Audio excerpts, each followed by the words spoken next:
So tell us what was the actual inspiration to look back at like a cult classic like 9 to 5, and then you know sort of like peeling the onions of this film, of course. Okay, I'll start. Let Gary start with that Yeah, one. so actually in 2018, Dolly, Lily Jane, they went out into the media. They were really looking for that sequel that nobody had got, so they wanted it really bad. So that's when we kind of got the idea with my brother. It had been a film, a song, a TV show, a musical. Now it was going to be a sequel with all the ladies. So initially what we wanted to do was try to document 9 to 5 and the different lives of 9 to 5. And then through our friendship with Camille, we always say she researches, she really dives into the project. So she looked and found out about the organization, Karen Nussbaum being friends with Jane Fonda, and just the movement that the movie started. So we kind of now say the fandom and the feminism has turned into the 4-year movie that we have today. Nice. So tell us, it's kind of like amazing as to to actually figure out like how this movie came about. Do you know what I mean? And how much work and how much red tape that this whole movie had to go through because of female leading stars. So what was your reaction to that, or basically comment on that? So you mean in regards to the original 9 to 5? Yeah, absolutely. Yeah, absolutely. So, I mean, what was fascinating learning about that 9 to 5 story is that it came out of a movement of female office workers. Yeah.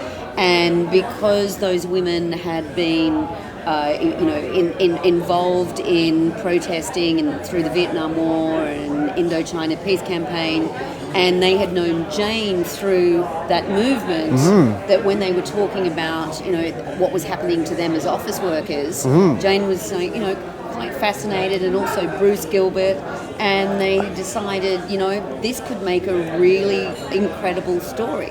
And the fact that all of these women, there was no equal pay, there was, no maternity leave, no job promotion, even just a description of their job was a big deal at the time. So, yeah, they was like, this is right for film. Absolutely.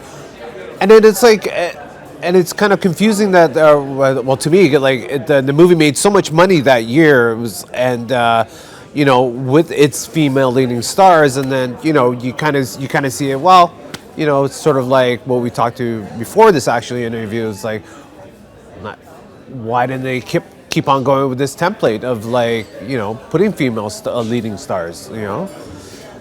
Yeah, I was going to say, I think the one thing that the film did do, which is a good thing, it did increase the amount of chapters for the organisation. It did increase a lot of awareness, both for men being bosses who saw themselves reflected on the screen, but also for women to say, oh, you know what? We're not going to put up with this anymore. We're going to be like Lily, Dolly and Jane. We're going to talk to our co-workers. We're going to become a united force within the office so we can initiate some own change in our own environment. And, I mean, we also show in the film 42 years later now, not 40. Everybody says 40, it's 42. Equal pay, equal job advancement, sexual harassment, universal child care. It's still there. That's what they focused on in 1980. So that's why the film really shows, and for us to have the activists involved, but then also have Dolly, Lily, Jane, and Dabney involved, and all of these people sharing their first accounts of being on the story, knowing that the film was going to be reaching wide audiences. They had to say it's a comedy. They didn't even want them to say anything about the activism of the film because they thought people wouldn't come watch it at that time. Yeah. So to unveil that as the filmmakers, I feel like we've kind of really shown what that film, the market, did have in the history of filmmaking. Yeah. So tell us what were some of the challenges in making Still Working 9 to 5? I think the big challenge was money. That was probably the biggest thing, and then archival footage. Very complicated to deal with that, but we were self-funded. Larry paid out most of the money. Thanks, Larry. And then we did get one really good funder by the name of Regina Scully, who is absolutely amazing with Artemis Rising, and she funds a lot of really important films. So we were very thankful to her. And then the other thing, as I just said, was archival footage. It was incredibly complex, getting permissions, fair use, but we had a lot of great support again from Dolly, who did VO for us, so Yeah. we could do fair Yeah. use for a lot of the 9 to 5 footage. Yeah. And I think early on, we really, Steve Summers, he said that's Dolly's creative director. He met with us and he said, I really like the title, I like the idea, I'm going to run it by Dolly. I think if I can get you guys Dolly, everybody else will kind of fall in. So very early on, we got Dolly's interview on camera, and then here came Lily, Jane, and Dabney. So, And as far as the archival with the fans that really love 9 to 5, because you're dealing with the 9 to 5 timeline and the working women's timeline. So as far as the fandom, we've got over 1,000 video clips, photos, things that you've never seen, and the original cast. But then the activists that come into the story, like Lily Ledbetter and Zoe Nicholson, and tell their personal stories about how they've been fighting for these rights for their whole lives. Yeah. And they're wanting to see it change before they leave this world. And the next generation of young women have to step up. And so all that's kind of in our film, which we feel like, we've got a strong 90 minutes out of 90 hours of footage Yeah. or more, probably. Yeah. A lot more. I think the other thing that was difficult too was, satisfying a lot of people, satisfying the activist side, but also the fandom. We wanted to be informative and educational and entertaining at the same time. Yeah, absolutely. And that is a difficult line to try and navigate. And I think we did that. I think we succeeded in it, but it was hard to get the tone right. we Right. really followed the level of the movie, because the movie did that very well. You were laughing, but you were also they were getting down in those deep issues. So Yeah. we kind of took the same format with the documentary, which worked well. And we've redone kind of the 9 to 5 with Kelly Clarkson. So even the song got a revamp. Yeah, that's so amazing. That's so amazing. So tell us, from your perspective, like I myself didn't realize how Jane Fonda was such a advocate of the women's movement, and even back in the day, because I was a child back in the day, but she really pushed the envelope in terms of getting equal pay and more respect for the workers, and talking about sexual abuse in the workplace. So yeah, tell us, did you find this surprising or shocking about Jane at all, or? No, I think Jane is an advocate for disadvantaged people. Yeah. And it doesn't matter where those people are. Yeah. I mean, she really is a spokesperson and a trailblazer.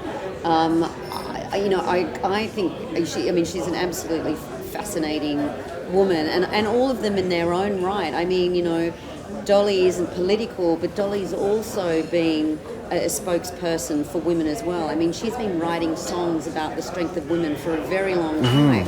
And so, people think, she's not political, but in many ways, not that she's political, but she's strong. I mean, she's been out there doing things people said that women can't do for years. I mean, you look at her and her music, she owns everything.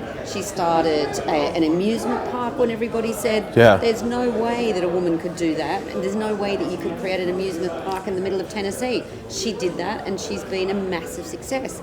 And Lily Tomlin is exactly the same, and she's also a trailblazer for the comedy world. She was a female comedian when there weren't that many around. Absolutely, yeah. And so all of them are really incredible in their own way. Yeah. And as far as Jane personally, it was really important to have her interview, because it was her and Bruce Gilbert who started this whole thing. Absolutely. And I think Jane, there's a line in the thing with one of the women says, "Are you lighting a fire in the offices of humanity?" And Jane says, "No, the secretaries are doing that. We're just fanning the flames." So I think because she's an two-time Oscar winner, so successful, she's still fighting for climate change. She's still out there. Her and Lily are fighting for fair wages. So these women are still activists in their own way. And just to have them be involved with this film, and 9 to 5 was such an activism film, and I think we show that a lot of people, it was a comedy, but it had a lot of underlying meanings. Absolutely, We really show what it really 100%. meant at that time to have that film made. It wasn't easy to make that film at that time. Yeah, absolutely. And Dolly being strong, she said no to Elvis. Elvis wanted to record "I Will Always Love You," but he wanted 50%, and she said no. Who tells Elvis no? That's crazy. So tell us, how does it feel to be here at Hot Docs with your film? And of course, the past 2 years there has been a pandemic, and tell us that actual feeling of like just being back at the film festivals and doing festivals, of course. I mean, having our international premiere at Hot Docs, I mean, is absolutely amazing. Exciting. So Yeah, exciting. it's so exciting, and we're really proud. I mean, it's one of the best doc festivals in the world, film festivals in the world. So when we got in, I mean, we were absolutely And we booked our elated. tickets because Yeah. I've never been to Toronto or Yes. Canada, so I was excited. He's been to Montreal. so Yeah. we were excited to come. So we're staying the whole week. We've got 3 screenings. We're getting to Yeah. see a lot of amazing films. Absolutely. We're going to Niagara Falls on Thursday, so we're Yes. excited Yeah. about that. Yeah. Yeah. But also being around other, wonderful filmmakers. This is what, film festivals like Hot Docs do, is they put you together Yes. with all of these amazing other people. Yeah. And you can talk about the trials and tribulations of, making a film. Film, absolutely. What it's like, because it's hard and no one else sort of relates to you. self-funded, yeah. Exactly. And all your sort of, so-called normal friends are like, why? Why do you do this? And then you come to these environments and you meet other people and you go, this is why we do Yeah, this. absolutely. We're not the only crazy ones out there. And So, it's kind of cool to meet the other filmmakers, and because ours does have Dolly, Lily, and Jane. There's a little bit of tie-in with people know the title of it and all that, but we're kind of telling them, we're self-funded, we're looking for streamers. So we always joke and say our cup of ambition is empty, but it fills up a little bit more. So we're just kind of plugging along like everybody else, just trying to get your film out to a wider audience. Nice, nice. Well, thank you so much for your time, and good luck with your film, and enjoy your stay here in Canada. And please talk to us once again if you have any future projects, of course. Yes. Thank you so much. thank you so Thank much. you. Thank you. Yes, Thank you. Thank you.